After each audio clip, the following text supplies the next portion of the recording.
13 वर्षांपूर्वी आंतरजातीय प्रेमविवाह केलेल्या नवऱ्याला घटस्फोट देऊन त्याला दुसरं लग्न करण्याचा मार्ग मोकळा करून देण्यासाठी बाहेरच्या लोकांकडून होणारी मारहाण आणि मानसिक छळाला कंटाळून आपल्याला शांततेनं जगू द्यात अशी आर्तविनवणी संगीता शिरोडकर खामकर या विवाहितेनं पत्रकारांशी संवाद साधताना केली आहे. सागर खामकर आणि संगीता शिरोडकर यांचा 13 वर्षांपूर्वी प्रेमविवाह झाला होता. परंतु लग्नानंतर काही दिवसानंतरच सासरकडच्या लोकांनी नवऱ्याला घटस्फोट द्यावा म्हणून तू खालच्या समाजातील आहे असं बोलत संगीताकडे तगादा लावला. मुलीच्या जन्मानंतर सर्व सुरळीत होईल अशी तिची अपेक्षा होती, परंतु तिची निराशाच झाली. गेल्या काही वर्षांमध्ये हा त्रास वाढतच गेल्यानं तिनं महिलांचं कौटुंबिक हिंसाचारापासून संरक्षण अधिनियम 2005च्या अन्वये न्यायालयात धाव घेतली.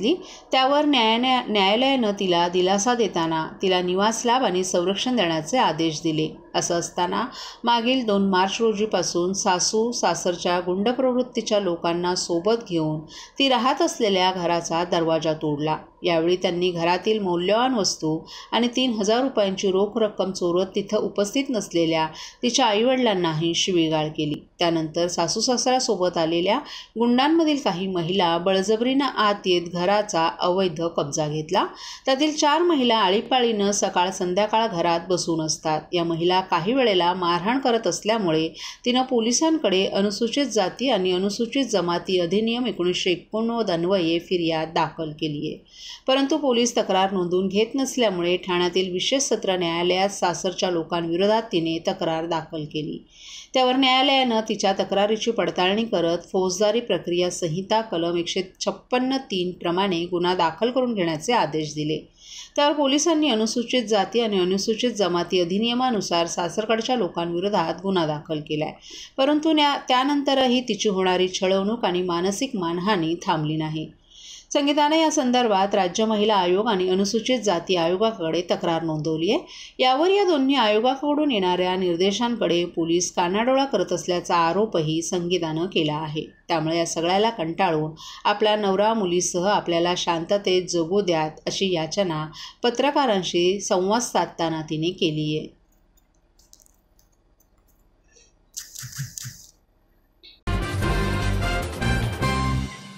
महाराष्ट्रातील भगिनींना आधार देणारी राज्य शासनाची मुख्यमंत्री माझी लाडकी बहीण योजना. या योजनेअंतर्गत अल्प उत्पन्न गटातील 21 ते 65 वयोगटाच्या भगिनींना मिळणार दरमहा 1,500 रुपयांची मदत. अर्ज करण्यासाठी 31 ऑगस्ट 2024 पर्यंत मुदतवाढ. कुटुंबाचं वार्षिक उत्पन्न 2.5 लाख रुपयांपेक्षा कमी असलेल्या महिला पात्र. कुटुंबाकडे पिवळं किंवा केशरी रेशन कार्ड असल्यास उत्पन्नाचा दाखला आवश्यक नाही. पांढरं रेशन कार्ड असेल किंवा रेशन कार्ड नसेल तर कुटुंबाचं वार्षिक उत्पन्न 2.5 लाखांपेक्षा कमी असल्याचा दाखला आवश्यक. योजनेसाठीचा ऑनलाईन अर्ज नारी शक्ती दूत ॲपवरून किंवा पोर्टलवर भरता येईल. ज्या भगिनींना ऑनलाईन अर्ज भरता येत नसेल त्यांच्यासाठी अंगणवाडी, ग्रामपंचायत, वॉर्ड ऑफिस, सेतू सुविधा केंद्रामध्ये किंवा आशाताई बचत गटाच्या CRP यांची मदत उपलब्ध. आता आपल्याला अभिमानानं म्हणता येईल, सुखी आणि सुरक्षित आहे माझी लाडकी बहीण.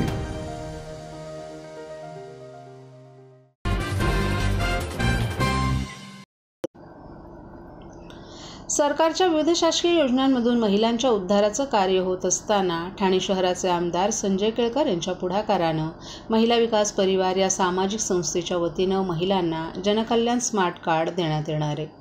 महिलांना संसाराचा गाडा हाकण्यासाठी या मोफत जनकल्याण डिस्काउंट कार्डचा हातभार लागणार आहे. रविवारी 1 डिसेंबर रोजी नौपाडा येथील भगवती शाळेच्या मैदानात सायंकाळी 5 वाजता या कार्डचं वाटप आमदार संजय केळकर यांच्या हस्ते होणार आहे. शुक्रवारी शासकीय विश्रामगृहात आयोजित पत्रकार परिषदेत आमदार संजय केळकर यांनी ही माहिती दिली. जनसेवक आमदार संजय केळकर यांच्या पुढाकारानं ठाणे शहरातील सर्व महिला भगिनी सदस्यांना देण्यात येणाऱ्या या जनकल्याण कार्डच्या माध्यमातून महिला भगिनी स्वतःसाठी किंवा आपल्या कुटुंबांसाठी दिलेल्या दुकानांच्या यादीमधून ज्या दुकानात खरेदी करतील तिथे त्यांना 15 ते 50% विशेष सूट मिळणार आहे. या आस्थापनांच्या यादीत साड्यांची 9, ड्रेस मटेरियलची 18, मेन्सवेअरची 12, किड्सवेअरची 3, स्टील आणि क्रॉकरीची 9, ज्वेलरी घडणावळ 8, कॉस्मेटिक इमिटेशनची 6, फुटवेअरची 3, मोबाईल IT स्टेशनरींची 3, पर्सेस बॅग्सचे 3, फर्निचरचे 3, खेळणी, युनिफॉर्म आणि मेडिकल स्टोअर अशा प्रत्येकी 80हून अधिक दुकानांचा समावेश आहे. ठाणे शहरातील सर्व घटकातील गरजू महिलांना हे कार्ड वर्षभर वापरता येणार आहे. तसंच त्यांचं नंतर नूतनीकरणही करता येणार आहे. मतांसाठी प्रासंगिक नाही तर सुरक्षा, सुविधा, सेवा आणि स्वयंरोजगार या चतुसूत्रीवर आपण वर्षभर महिला भगिनींच्या कल्याणासाठी विविध उपक्रम राबवत असल्याचं केळकर यांनी सांगितलं. या उपक्रमांच्या माध्यमातून मुलींना ऑनलाईन शिक्षणासाठी मोफत क्लाउड ॲप उपलब्ध करून देण्यात आला आहे. त्याचा लाभ सुमारे 2,500 मुलींनी घेतलाय. 100 गरीब गरजू मुलींना मोफत अँड्रॉइड मोबाईलही देण्यात आलेत. तर 750 मुलींना स्वसंरक्षणाचे धडे देण्यात आले आहेत. 1,500 मुलींना कॉम्प्युटर प्रशिक्षण देण्यात आले. स्वयंरोजगारासाठी दरवर्षी दिवाळी सणात महिला बचत गटाच्या 200 ते 250 महिलांना स्टॉलच्या माध्यमातून मोठं उत्पन्न मिळत असतं. तर बचत गटाच्या 25 महिला चपाती भाकरीची ऑनलाईन विक्री करतात. उत्तम पॅकिंग आणि गुणवत्ता असलेले हे अन्नपदार्थ घरपोच दिले जातात. यातून महिलांचं सक्षमीकरण होत आहे. सिव्हिल रुग्णालयात बाळंत महिलांना बाळंतविडा म्हणून आवश्यक साहित्यांचं किट देण्यात येत आहे. हे उपक्रम वर्षभर राबवले जात असल्याची माहिती देखील यावेळी केळकर यांनी दिली. या पत्रकार परिषदेत आमदार संजय केळकर यांच्यासह महिला विकास परिवाराचे संयोजक पंढरीनाथ पवार, व्यापारी आघाडीचे ठाणे शहर अध्यक्ष मितेश सहा आदी देखील उपस्थित होते. आमच्या माता भगिनींसाठी, नारी शक्ती, मातृशक्तीसाठी या ठाणे शहरामध्ये एक आम्ही स्कीम आणली आहे. स्कीम म्हणण्यापेक्षा एक उपक्रम म्हणता येईल, कारण की जनकल्याण कार्डच्या माध्यमातून एका बाजूला व्यापाऱ्यांनी कमी नफा घेऊन आम्हाला सवलत द्यावी आणि आमच्या मातृशक्तीला, महिला शक्तीला बचत मिळावी या दृष्टीने आम्ही अपील केलं होतं आस्थापनांना. आणि 80 आस्थापनांनी की ज्याच्यामध्ये साडीपासून ते कॉस्मेटिकपर्यंत अनेक प्रकारच्या आस्थापनांनी मान्य केलं आहे. आणि 15% ते 20%, 25%, काही ठिकाणी 50% हे कार्ड, जनकल्याण कार्ड जे आहे ते दाखवल्यानंतर त्यांना ही सवलत उपलब्ध होणार आहे. महिला विकास परिवार ही आमची महत्त्वाची संस्था आहे की ज्याच्यामध्ये हजारो महिला सदस्य आहेत. आणि या महिला विकास परिवारच्या माध्यमातून महिलांसाठी विविध प्रकारचे आम्ही उपक्रम राबवतो.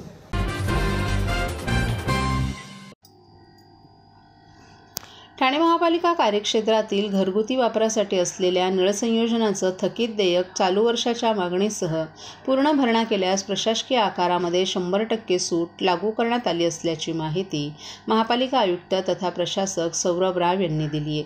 थकीत पाणीपट्टी बिलावर 100% इतकी भरीव सवलत जाहीर करण्यात आल्यानं नागरिकांना आर्थिक दिलासा मिळणार असून या योजनेचा लाभ नागरिकांनी घ्यावा असं आवाहन आयुक्तांनी केले. ही योजना 1 सप्टेंबर 2024 ते 31 मार्च 2025 या कालावधीत लागू राहील. या योजनेचा लाभ घेऊन थकीत आणि चालू पाणी देयकाची रक्कम पूर्णपणे भरून त्यावरील प्रशासकीय आकारात 100% सूट सवलत योजनेचा लाभ नागरिक घेऊ शकणार आहेत. या धोरणात्मक निर्णयापूर्वी ज्या घरगुती पाणी बिल धारकांनी पाणीपुरवठा देयकं जमा केली असतील अशांनी सदरची सवलत योजना लागू असणार नाही. तसेच ही योजना व्यवस्थित संयोजन धारकांना लागू असणार नाही. जे नागरिक 1 एप्रिल 2025 पूर्वी आपली थकबाकीची रक्कम प्रलंबित ठेवणाऱ्या खातेदारांवर जप्ती कारवाई तात्काळ प्रस्तावित करून संबंधितांचं नळ संयोजन खंडित करणं, मीटर रूम सील करणं आणि पंप जप्ती अशी कारवाई होईल असंही आयुक्तांनी नमूद केले. या योजनेची प्रभावीपणे अंमलबजावणी होण्यासाठी प्रभाग समिती स्तरावर माहिती फलक लावण्यात यावेत. तसंच ही योजना प्रभावीपणे राबवावी अशी सूचनाही आयुक्तांनी केली आहे.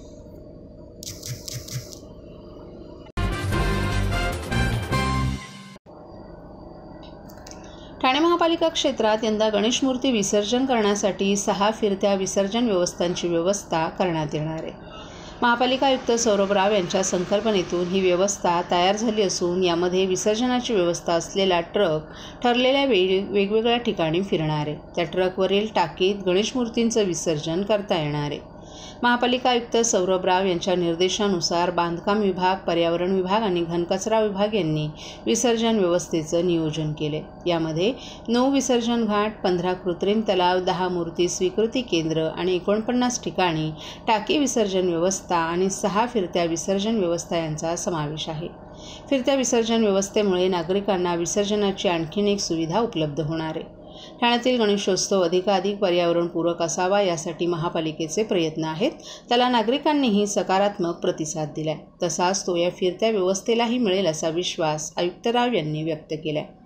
पावसानं आता चांगलीच उसंत घेतली आहे, त्यामुळे रस्ते दुरुस्तीची कामंही हाती घेण्यात आली आहेत।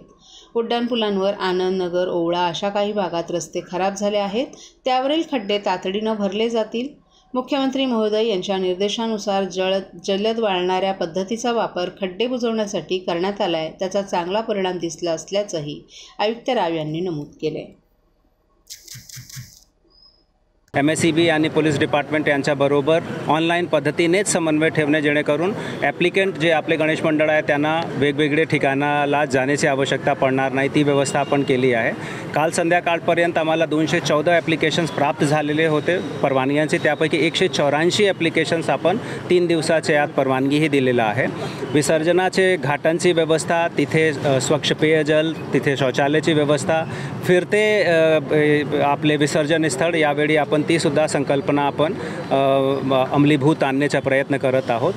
पर्यावरणाच्या दृष्टीने जे काही तयारी आपल्याला करायची ती आपण सगळी केला आहे। आपल्याला कल्पना असेल की आता पावसाचा थोडासा जोर कमी झालेला आहे। पावसाच्या दरम्यानसुद्धा मॅस्टिक वापरून माननीय मुख्यमंत्री महोदय यांच्या निर्देशाप्रमाणे जे क्विकली रिजिड होणारा आपला मटेरियल असतो, ज्याला आपण फास्ट रॅपिड हार्डनिंग मटेरियल म्हणतो, तो वापरूनसुद्धा आपण अनेक ठिकाणावर खड्डे बुजवला आहे आणि त्याचा परिणाम खूप चांगला राहिला आहे। आता परत काही लोकेशन्सवर खड्डे पडले आहेत, विशेषतः फ्लायओव्हर्सचे टॉपवर, इन्क्लुडिंग कोपरी फ्लायओव्हरच्या टॉप, तसेच इथे आपल्याला नागला बंदरकडे येणारे रस्त्यावर सुद्धा ओवळाच्या दरम्यान, तर त्याचीसुद्धा आम्ही सतत पाहणी करत आहोत। मी आपल्याला आश्वस्त करतो की गणेशोत्सवचे अगोदरच म्हणजे पुढील 2 ते 3 दिवसात कम्प्लिटली आपण खड्डे बुजवण्याची गतिविधी हाती घेणार आहे आणि रस्ते आपल्याला नीटनेटके दिसणार आहेत।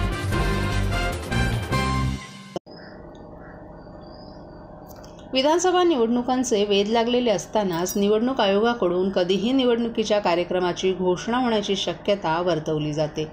याच अनुषंगानं निवडणूक आयोगाच्या निर्देशानुसार संक्षिप्त पुनरीक्षण कार्यक्रमाअंतर्गत अंतिम मतदार यादी आज प्रसिद्ध करण्यात आली आहे। ठाणे जिल्ह्यातील 18 विधानसभा मतदारसंघांमध्ये तब्बल 2 लाख मतदारांची वाढ झाली आहे। यामध्ये 18 ते 19 वयोगटातील 26,365 नवीन मतदार यंदा पहिल्यांदाच आपला मतदानाचा हक्क बजावतील।